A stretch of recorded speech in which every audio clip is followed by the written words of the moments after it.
Today, I'm installing snow chains on this terrifying 35C ice sheet. No winter boots allowed, and definitely no driving until it's done. Oh no! One wrong move, and I'm a goner. Alright, enough chit-chat. Let's get to work. First, clip the snow chain onto the metal bar and lay flat on the ground.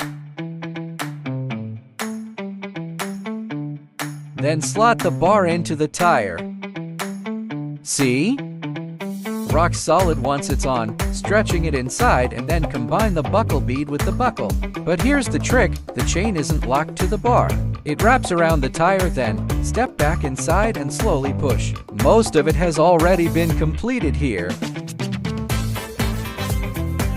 Just give it a gentle pull backward, and it tightens automatically. Watch how it snugly adjusts as the tire rotates.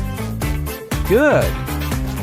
Now I get why these are only for snow or ice. Time for the magic moment. Cue the epic drive with these chains on.